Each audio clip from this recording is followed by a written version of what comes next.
This is lesson 27 of Kittel and Hoffer's Introduction to Biblical Hebrew.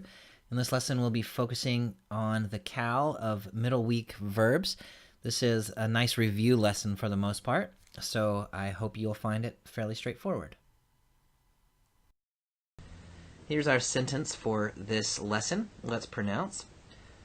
Velo shavu el Adonai Elohehem. Velo shavu el Adonai Elohehem. Alright, most of this sentence we can do actually quite easily. Velo means and not. And then El Adonai Elohehem, simply to the Lord. And then Elohehem, third masculine plural possessive, their God. To the Lord, their God. Alright, so all that then remains is the verb shavu. Now, of course, given that we're in a lesson on middle week verbs, we can assume this is a middle week verb. But first, let's review the cal of middle weeks. We've seen all of this before.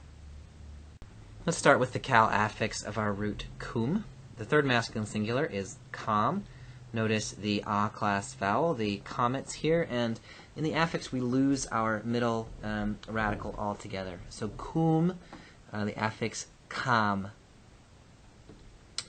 The third feminine singular is kama. Here again we see that comets in the first syllable, and notice also the accent kama. The second masculine singular is kamta. Here the a class vowel still there, but it has been reduced to a patach. So in the forms in which there are endings which begin with a consonant, then we get this patach. So kamta, kamt, kamti. Then kamu, notice the comets there. Kamu again, of course, in the third feminine. Kamtem, kamten, and kamnu. So we have a comets in the third masculine and feminine singular and plural, and then we have the patach in all the other forms. This would be the same form for a middle yod root like seem. It would just be sam, sama, samta, samt, samti, and so on. Okay, the cal prefix we've known actually for quite some time. This is the prefix form, yakum. Notice here the a class vowel under the prefix, and note as well that the middle root radical is fully expressed. Yakum. In the vav conversive, this becomes vayakom, in which case the middle root radical is reduced to an u class vowel. But in the prefix itself, it's fully expressed, yakum. For a middle yod, this would similarly be yasim. So yakum, takum, takum, takumi, akum. All of this, just what you would expect based on the third masculine singular. Yakumu, takumena. Slightly unpredictable form there, but takumena, takumu, takumena, and then nakum. So this is the cal prefix of the middle week. The infinitive construct and imperative are quite straightforward for middle week. The infinitive construct is simply kum. It's exactly the root.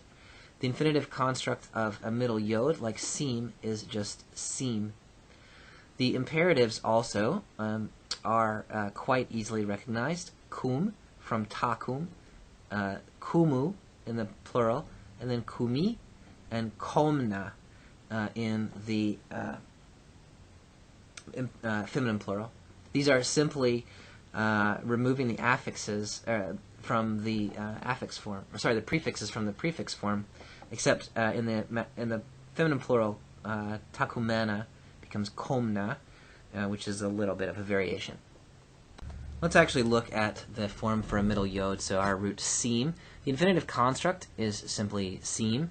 The imperative then seem, simu, simi. There's actually no occurrence of the middle yod in the imperative of the feminine plural. So we would imagine that it would be semna, but we don't have an actual example of it. Participles of the middle week, as you know. The singular masculine, kam, it looks just like the affix form. The plural then, kamim, feminine, kama, and the feminine plural, kamot. Notice here the a class vowel in each case. This is one occurrence of the participle which does not have that o class participle indicator. Kam, kamim, kama, kamot. Note that there are similarities here to the affix form. In the participle masculine singular, we have kam. In the affix third masculine singular, we have kam. These are exactly the same, without context, indistinguishable from one another. In the feminine participle, we have kama. In the affix third feminine singular, we have kama. So these are almost indistinguishable from one another. The participle has an accent on the second syllable, kama, where the affix has it on the first syllable, kama.